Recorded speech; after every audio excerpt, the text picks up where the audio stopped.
discussed about implementing our niyyah and bringing our niyat into developing our health. We also went on to discuss about the morning time and taking advantage of the morning as Muslims to develop our health. We also looked at planning and tracking and some of the things that we could set up in our day-to-day lives which will help us develop our health and fitness. In the following week, we discussed the mindset and some of the challenges that we face with our mindset when it comes to developing our health. We looked at the influence of the nafs and the shaitan and how that has an impact. We looked at our desire to seek pleasure and to avoid pain and some of the issues that that causes us. And then we discussed the importance of health in Islam overall and reframing our priorities by bringing our health to the forefront of our priority list. Last week we looked at easy and how to make things easy by focusing on consistency over intensity, and also on some little ploys that we could play by looking at the minimum effective dose and making small micro commitments rather than starting a journey too intense. And then we also looked at exercise, functional time efficient exercise, which incorporates all elements of fitness and health, so cardio, resistance training, and we looked at something called NEAT, which is non-exercise activity thermogenesis. So it's all the activity that you do outside formal exercise. Inshallah, this week we're going to look at nutrition. So we're going to finish off the Ameen framework with nutrition. We're going to focus on not developing a restrictive diet, but focus instead on eating tayyib, whole, pure some foods, which is mentioned in the Quran, and actually eating with taqwa. So what are some of the problems that we face when it comes to our nutrition? Prophet Muhammad sallallahu alaihi wasallam has said, a human being fills no worse a vessel than his stomach. That's quite a profound warning that he's giving to us. And the reason why is because our stomach leads to a lot of ailments, both physically but also mentally as well. It leads to low energy. If you haven't fueled yourself or if you overfill yourself, it can lead to low energy and chronic fatigue. People are waking up feeling tired, they're feeling sluggish. Also leads to poor concentration and brain fog. So if you're eating the wrong type of foods which are being promoted nowadays, highly processed foods, it can lead to brain fog and poor concentration. People are always talking in the namaz that I don't have that connection when I'm praying my namaz and stuff. But it could be a lot of the food that you're putting inside your body which is resulting in that disconnect when you're praying your namaz. But also whilst you're working and in other parts of your day, if you haven't fueled your system correctly, it's like having a car but putting the wrong petrol into it. Ultimately, it's not going to perform at its best. One of the biggest battlegrounds shaitan has is the stomach. Because he knows that if I can attack a person through his stomach, it will lead to laziness, it will lead to that disconnect in salah, and it will lead to a lot of other problems as well, such as weakened immune systems. So gradually, and over years, if you eat the wrong sort of foods, we're all aware of the weakness that it leads to in our immune system, but also metabolic health risks. So things like diabetes, cardiovascular disease, they're very prevalent within our communities as well. So that's stuff that we have to look at, high blood pressure and high cholesterol. Ultimately, by eating the wrong foods and by not eating tayyib, wholesome, pure foods, you're not going to be at your best. And we only get one chance in this dunya to make sure that we have a successful akhirah. And if we're spending it not at our best, then ultimately we're putting ourselves at risk, our akhirah is basically at risk from that. So we need to heed the warning of Prophet sallallahu alaihi wasallam when he said that the worst thing that you can feel is your stomach. So some more problems around nutrition. When I speak to a lot of people, there's three problems they have: what to eat, when to eat, and how much to eat. And that's inshallah what we're going to address today. So I've created a framework. It's called the 3210 framework. I need to work on the name. Anyone has any better ideas, please let me know. But it's 3 meals a day. 2 of those meals need to be functional meals. One of those meals can be what our class is like a fun meal, but then 0 snacks around that. Now we're going to talk through all of them meals as well. So of your 3 meals, the first one is called replenish. So there's 3 R meals. It's replenish, there is refuel, and then there's revel. So let's talk about replenish first of the 3 meals. So that's the first meal that you eat in the morning, what people call breakfast, but it shouldn't be actually as soon as you wake up. It should be at least a couple hours after you've woken up. The goal of that meal is to gently energize your body and support stable blood sugar levels and provide vitamins and nutrients to your body. In that meal, you want to set the tone for the day. So if you start eating in the morning with pastries and these sugary cereals that they're promoting and processed foods, then the rest of the day your body is set up to store fat. But also you're setting yourself up to crash early in the afternoon. A lot of people, when they're going to work, they call it, is like a thing that they call it now, the afternoon slump. And we need to have sugar and coffee and snacks and things in the afternoon. But that's because of the way that they're starting the day. The first meal that they have, they're setting themselves up for failure. The benefits of having the correct meal first is actually boost your metabolism and energy. So throughout the day you'll have more energy. It should reduce your cravings and snacking, and it should support brain function and productivity, so that inshallah throughout the day you're more alert and you're more focused when you're at your craft and you're doing your work. So what are the examples of some of the things that we can be eating? So in the morning, things we need to be eating are oats, eggs, berries, and other low to medium GI glycemic index fruits. So things like apples, pears, even khajur dates. Whey protein powder to give you a bit of boost in the morning, increase your protein intake. Nuts and seeds. If you look at it, a lot of people throughout the week, they'll be having sugary cereals because it's quick, it's fast to get. We're having cakes and pastries and stuff. So that's totally the opposite of the foods that we want. So we need to be looking at, again, oats, eggs, berries, different types of berries, low to medium GI fruits like apple, khajur, and pears, a bit of whey protein powder, nuts, and seeds. So that's the first meal that you're having. The second meal, inshallah, around lunchtime, I call that the refuel meal. You should be looking to refuel your energy stores and to regulate your afternoon focus so you don't have that slump. A lot of people, when it comes, especially when they're working, they start to eat things like takeaways and stuff. There's a lot of businesses I know, especially that are based around town. A lot of people get together and they'll eat takeaways, they'll eat pastries, cakes. They'll have snacks in the afternoon like donuts, and other such food, which ultimately means that they're going to crash when it comes to the energy, but they're also setting up their body in a way where it's going to be storing fat rather than releasing fat. The opportunity you've got here is to provide your body with more vitamins and nutrients and support stable blood sugar levels into the afternoon so that you're concentrating all the way throughout work.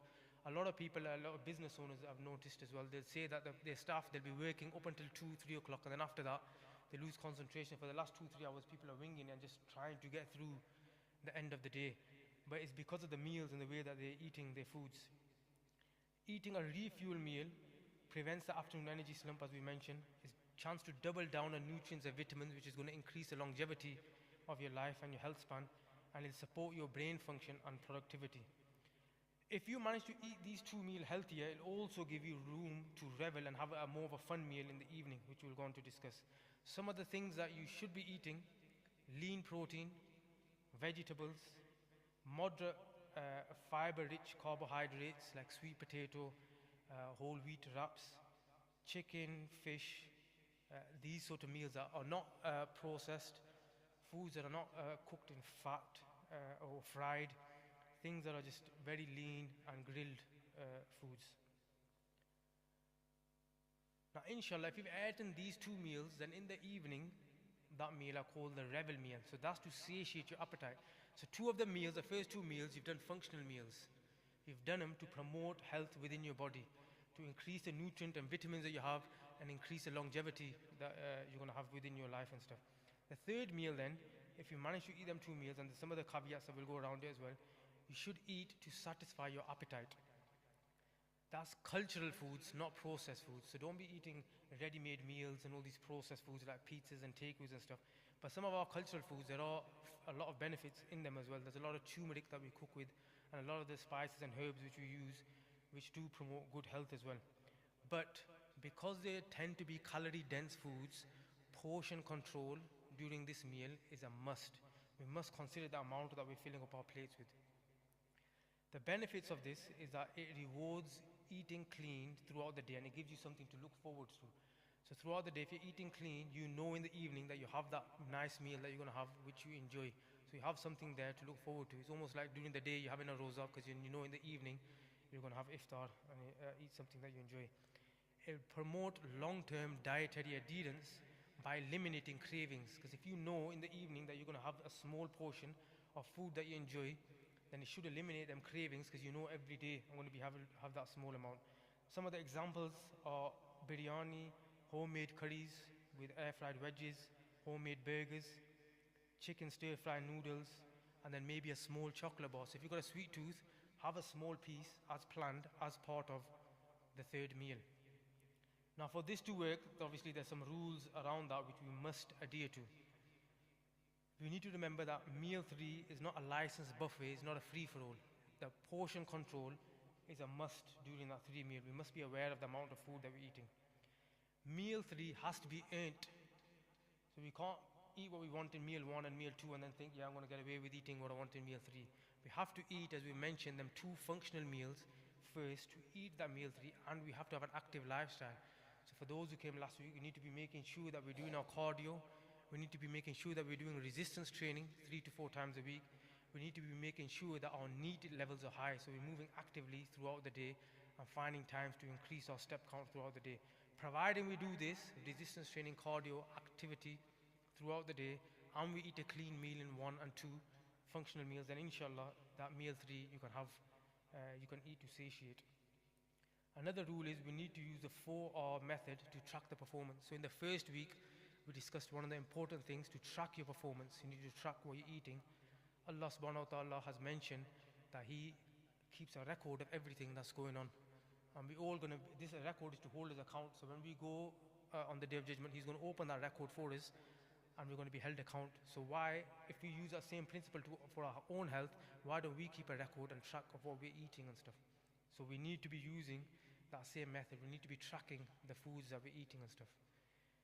And then the fourth lesson is absolutely no snacking. So 0 calories outside of these 3 meals. So that's no tea and biscuits, anything in between. We can't have anything like that. Nothing that's not, when you're going to work and someone opens a celebrations box, you can't indulge in it or take part in it and stuff. The problem we have is we're eating regularly throughout the day and we're not mindful when we're eating. We become subconscious of what we're eating. We're just filling our mouths up and stuff. And because of that, our insulin is spiking throughout the day. Insulin is the fat storing hormone. So if your insulin is high, your body is likely to store any energy you've consumed, i.e. food that you've consumed, as fat. We need to have these periods of day where we're not eating anything and our insulin drops. That's when our body will pull our stored fats to use as energy.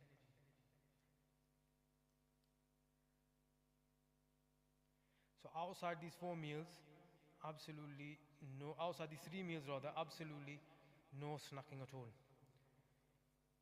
So another important consideration for this, we need to eat at the same time, what I call eating rhythm. Stick to the 3 meals, no snacking, but try to eat these meals at the same time. Everyone has their own unique circumstances, their own unique timetables as well. People will wake up and go to sleep at their own times as well.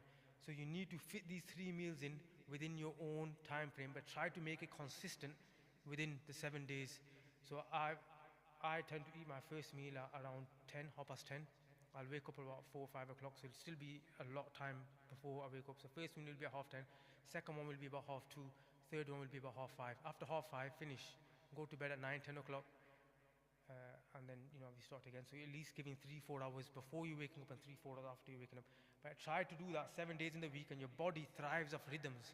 Everything, going to sleep at the same time, eating at the same time. This is the way you maximize your body.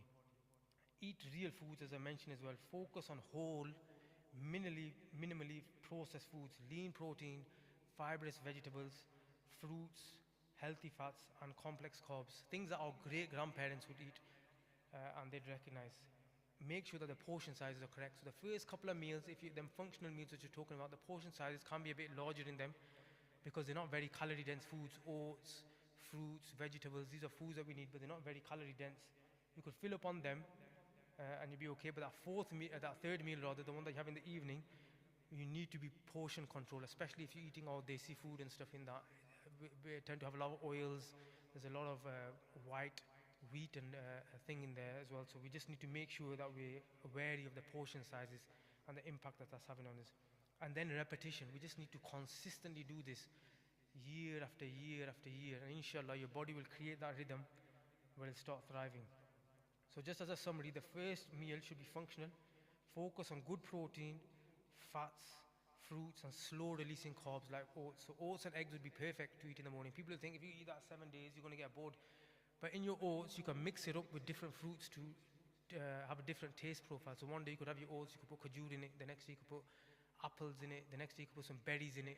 So always just mixing up that flavor. With your eggs, you could have poached, scrambled, boiled, all the time, just mixing them up just to prevent that boredom. Lunchtime, focus on good proteins, but instead of fruits, try to switch towards vegetables. And then wholesome carbs like sweet potato and whole wheat wraps. And then in the evening, the third meal, eat to enjoy, but make sure that there's protein in the meal as well. Part of the ending part of that hadith which I quoted before, Prophet ﷺ says he should keep, as in man, he should keep 1/3 for food in his stomach, 1/3 for water, and 1/3 for air. I think we're far from actually that we're never going to probably achieve that within our lifestyle, but we can at least do 80% full in that evening meal. We shouldn't be bloating ourselves. If we can't get to 1/3, which is 33%, the least we could do is make sure that we don't eat 100%.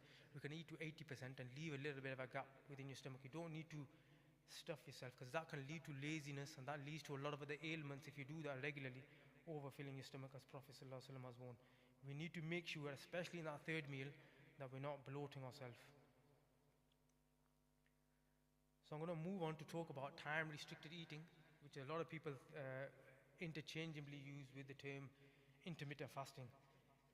The scholar Ibn Qayyim rahmatullah alayhi has said, fasting is a protection from the illnesses of the soul, heart and body. Its benefits surpass enumeration, and it has an amazing effect on the preservation of health. So during Ramadan, Allah has made it so that we have to fast from food and drink during the daylight hours. But what happens if you took this principle of fasting, i.e. what people call intermittent fasting or time-restricted eating, and we roll that out throughout the year?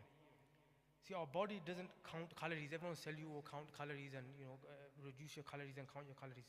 But it does count hours. So if you give a large part of your day, i.e. up to 16 hours if you can, of your day without food going into your system, that's when your body will start thriving.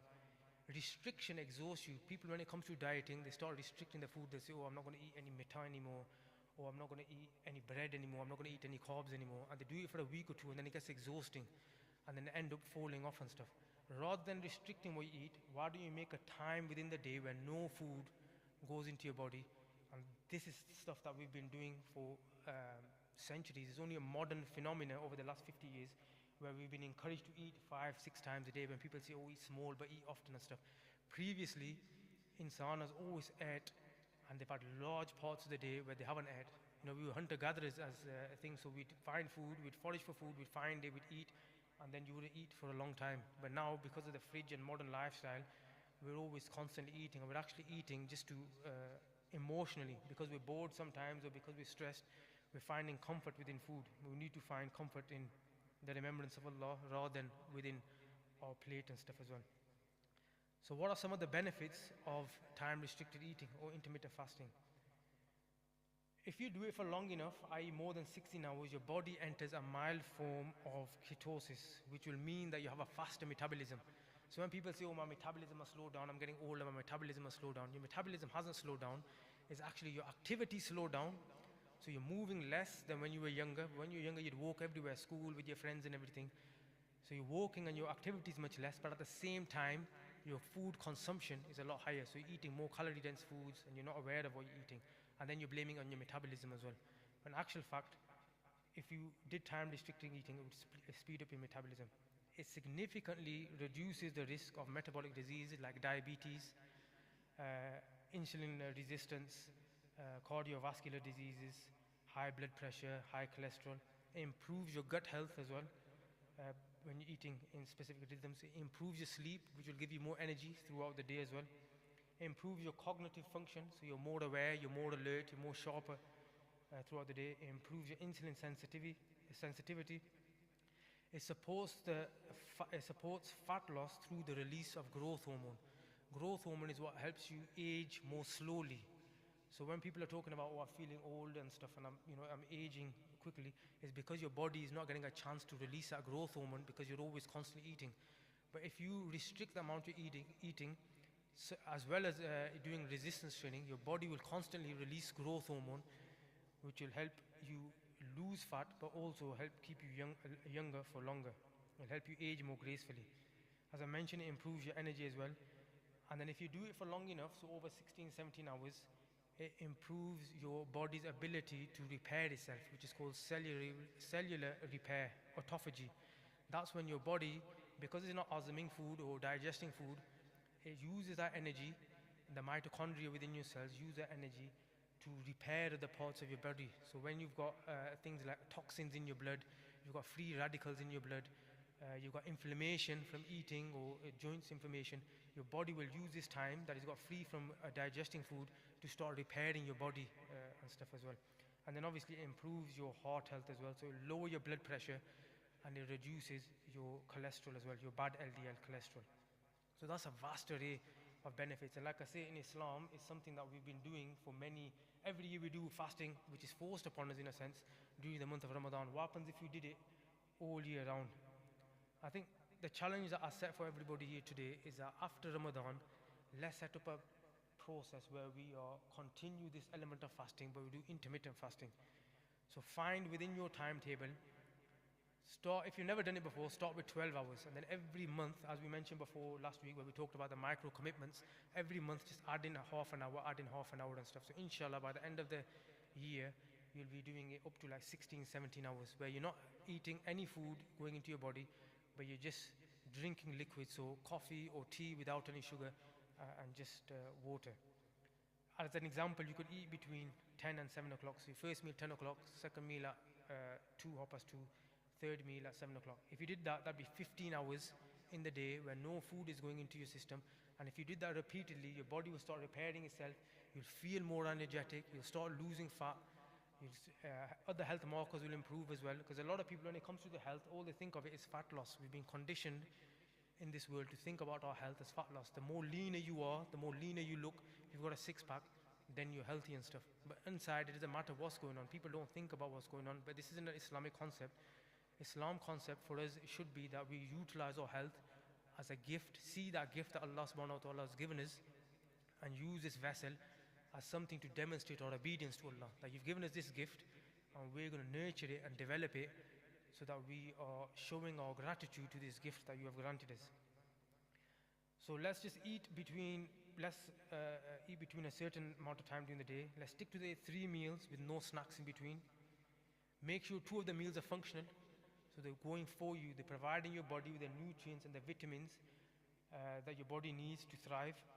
And then let's focus on eating real foods and be mindful of our portion sizes, the amount that we're putting in our body, especially that third meal. Let's walk away from the plate when we're full stuff as well. Eating off smaller plates is a trick that, mental trick that will support you to do that. And then let's start gathering information and data ourselves by using the 4R process. So record what you're eating, review it once a week, realign. If you're putting weight on, every day weigh yourself, realign, and then repeat that process. So record, review, revise, repeat. Mentioned before, you want to record what you're eating, the amount of steps you're doing, and your weight. It takes you literally 20 seconds to jump on a scale every morning. Record the weight, put it into the notes on your phone. If you see the weight going up after a week or 2 weeks, ultimately you know that I'm not moving enough or I'm not eating enough. Why do we have to wait 6 months for somebody to point out to us down the line that it looks like you put some weight on? If you recorded what you were weighing every day in your phone, after 2 weeks you notice that, hang on, well, even after 7 days you notice my weight's going up. I'm either eating too much, I'm not moving enough, or it's a combination of both. So record your weight, the amount of steps you do, and the food that you're eating. Once a week, spend some time reviewing this data.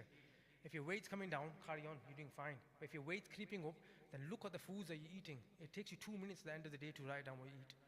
And your phone or smartwatch will record how much steps you've done. So look at that data and think, right, is there any days where I can move a bit more? Is there any days where I'm eating probably the wrong sort of foods? And then just make small swaps. Rather than cutting out all sugar altogether or cutting out roti altogether, things that are not sustainable, just make small swaps and inshallah then go at it again and you'll find the right balance within yourself to promote better health for yourself. So that's the end of the series. I'm just going to summarize what we discussed. So the first week we discussed actions. So we discussed the niyyah and the importance of linking your health to obedience to Allah subhanahu wa ta'ala. Rather than having this niyyah or these intentions which we're encouraged to do in the West, beach body, I want to be ready for summer, I want to be lean, I want to be attractive to the opposite sex. Don't think of this as your niyat. Think of your niyat, make it deeper. Make it like, I want to be able to do sajda when I'm an old person, independently. I want to be able to serve my community. I want to set a good example for my children at home. I want to protect this gift that Allah has given me. I want to nurture this gift. By creating the correct niyyah, you increase your taqwa as well, because every meal that you have, automatically you're thinking, is this going to get me closer to Allah, or is this not going to get me, is it going to take me further away from Him? I don't know if you're going to get swab for it. I'm not qualified to say that you would get swab for it and stuff. But what I do know is you will move closer to Allah if you make the niyat, the foundation, that I'm doing this to protect this gift that Allah has given me and to demonstrate my obedience to Him. Set goals and targets for yourself. So set a goal and a target, make it smart. I want to lose X amount by X month by doing X, Y, and Z. So set a goal around it. Plan. Always take once in the week. Their health is the most important gift and probably the best gift that Allah has given you after your iman. So take time once in a week to plan the following 7 days and your activities. And then always track, as I mentioned, the 4 R's, yeah? So record, review, revise, and then repeat. And take advantage of the morning. So that was the final thing that we discussed in the actions. In Islam, Hazrat Abu Bakr radiallahu ta'ala said that it is a shame if the birds are awake before man in the morning. We have been synonymous with the morning. We know that Allah subhanahu wa ta'ala has put a lot of barakat and blessings in the morning. Tahajjud, as they say, the dua done at Tahajjud is like an arrow which doesn't miss its target. Allah subhanahu wa ta'ala comes to the lowest heavens to see who's praying out to Him, who's reaching out to Him and asking, so He can fulfill their duas and stuff. If you're awake in the morning at that time and you prayed, then after that you've got time to exercise and look after your health. When it gets past a certain amount of time, when a certain part of the day when your children and everyone are woken up, then ultimately you're going to lose a lot of your consistency because you lose yourself to the whims of the day. I've never been disrupted from doing exercise at 5:30 in the morning. Nobody's going to ring you at 5:30 in the morning, bring this bread and milk at home, or if you're a landlord, whatever, this plumbing issue, or or your boss is ringing you. No one rings you at 5:30 in the morning. That's the time you need to be exercising. That's your you time. It comes at a cost. The cost of it is you have to sacrifice your evening because you've got to go to bed early. But then I challenge you again, what productive thing do you do after 9 o'clock? No one does anything productive after 9 o'clock. It's just Netflix, eating, filling your mouth and stuff. People call it the me time. So rather than that, why don't you do your me time in the morning, go to bed at 9, wake up early, pray your tahajjud, pray your namaz, do a sincere dua, do some dhikr, and then do exercise. Research has shown that you're 300% more likely to be consistent with exercise if you do it in the morning, because that's the part of the day that you have most control over. The next week, we discussed mindset and the influence that the nafs and the shaitan have by whispering into you, into your ears and inciting these desires and cravings within you, and how actually it's important to detach yourself and not identify yourself with your nafs. A lot of people feel like they don't have willpower or the discipline because they identify with the nafs and the whispers that go on in their mind. But you need to, it comes with a lot of zikr and it comes with a lot of practice, but we need to understand that Allah has placed this challenge within us, and these cravings, and a lot of these cravings and things, or sometimes they're not yourself, it's just your nafs which you need to detach from. We discussed the pain versus pleasure, how man is always looking to avoid pain and always looking to seek pleasure, always looking for the easy route and stuff. And the problems that poses is that we are artificially releasing this dopamine by eating this fast food, by eating processed foods. We're artificially releasing this dopamine, which is meaning that we're becoming more weaker in our mindset and stuff. But in actual fact, if we lean into challenges and we lean into some of these difficult challenges like eating healthier and exercising more regularly, in actual fact, our body will release positive chemicals like serotonin, endorphins, or dopamines, but it'll actually increase our resilience as well. And then we talked about reframing our priorities.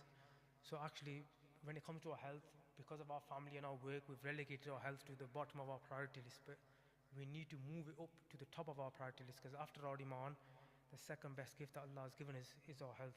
Last week we looked at easy, how to focus on consistent things, and rather than trying to start a health journey too aggressively by cutting out whole food groups, by going on these jogs, 60-minute jogs like 5-6 times a week. Rather than that, just make small commitments and promises to yourself and actually keep them. Reduce your food intake slightly by half a roti rather than whole food groups and stuff. Start exercising for 5 minutes every month. Build 5 minutes on it. In the first 5 minutes, first month, if you're not doing 5 minutes exercise, you're not going to be fit. You're not going to be healthy. But you're setting up the likelihood that inshallah by the end of the year you'll still be exercising. Every month just add 5 minutes, add 5 minutes. By the end of the year you'll be exercising for 60 minutes. Your body will have got used to it. It'll be fitted within your timetable and everything as well. We also discussed exercise and the importance of cardio and not trying to run too fast, but actually zone 2, working within zone 2 and zone 5. Doing a lot of your work at zone 2, which is about 60-70% of your max heart rate, rather than doing everything at high speed and then risking injury and fatigue. We discussed the importance of resistance training and how actually resistance training will increase your metabolism. And then we discussed the importance of NEAT and the sunnah that we seem to have lost, being more active within our homes and supporting our partners and stuff, just so that we're moving more throughout the day and setting up the likelihood of us being more healthier as well. And then this week, inshallah, we discuss nutrition, sticking to 3 meals, no snacks in between, creating eating rhythm within our bodies as well, and then intermittent fasting, just do it year round and all the benefits that we get from intermittent fasting. So the final thoughts I'm going to leave you with, there's a saying that without structure, there is chaos. So unless we create a framework, and that's what I'm trying to do with this Ameen framework, unless we create a framework, think about anything that's been successfully achieved in the world or within your own lives, is be done within a structure. You know, your driving lessons, your school work is always done within the curriculum, you learning the Quran, anything, governments, everything is all done within a structure and within a framework. But when it comes to our health, we don't have this structure or framework, and we wing it, and then we, afterwards we complain that, oh, why is everything not working for us? Why, and then we blame ourselves, oh, I'm not meant to lose fat, or I'm meant to always, have this extra weight and stuff. But we need to create the structure and framework to ensure and promote success. Because without structure, there's only chaos. Let's start seeing our health as a mean to demonstrate our obedience to Allah, which will bring us closer to Allah. It will inshallah make every meal, every time you eat something, every time you're doing exercise, just think of yourself that I'm protecting this gift that Allah subhanahu wa ta'ala has granted me, and I'm doing this to bring me closer to Allah. Whether you get a reward for it or not, I'm not qualified to say, but you will move closer to Allah subhanahu wa ta'ala yourself, because it'll increase your taqwa. Every time you're eating something, you're thinking that, look, I'm going to eat this healthier food because I want to protect this gift that Allah has given me, and I want to demonstrate my obedience through it. The final thought I want to leave you with is to take care of your body, because it's the only place you have to live. Like Prophet ﷺ said that the sick person will say that the health is a crown on the head of the healthiest person. This is the only place that you have to live. Once your health deteriorates, it's very, very difficult to get it back again. We've seen it with a lot of our older people and stuff as well. So take care of your health whilst you have it, so that you can utilize that health in doing ibadat and in doing worship and developing that closeness to Allah subhanahu wa ta'ala. Because it's a beautiful gift that He's granted us, and we're not taking advantage of it. A lot of people are disconnected throughout the day, and they're blaming themselves. They think that they're not, there's no connection with Allah. They think that Allah's naraz with them because there's no connection with them, but they're not setting up the right environment within themselves. And it all starts, the revival of the ummah will all start with each person looking after their own health and this gift that Allah subhanahu wa ta'ala has given you. So by eating right and by exercising and looking after yourself. So I've got nothing further to discuss. Is there any questions, anyone? Jazakallah for coming. As I said, just please think about your health as something that will bring you closer to Allah subhanahu wa ta'ala, and share this information with your loved ones and everything as well. Let's finish with a dua. اللهم صل على سيدنا ومولانا محمد وعلى آل سيدنا ومولانا محمد وأصحاب سيدنا ومولانا محمد وبارك وسلم وصل عليه. ربنا آتنا في الدنيا حسنة وفي الآخرة حسنة وقنا عذاب النار. ربنا اغفر لي ولوالدي وللمؤمنين يوم يقوم الحساب. ربنا لا تزغ قلوبنا بعد إذ هديتنا وهب لنا من لدنك رحمة إنك أنت الوهاب. اللهم أجرنا من النار يا مجير يا مجير يا مجير. اللهم إني على ذكرك وشكرك وحسن عبادتك. اللهم إنا نسألك العافية. ربي زدني علما ربي زدني إيمان. يا الله يا أرحم الراحمين يا رحيم يا كريم. O merciful, majestic Lord, the one in whose hand is the dominion of all things.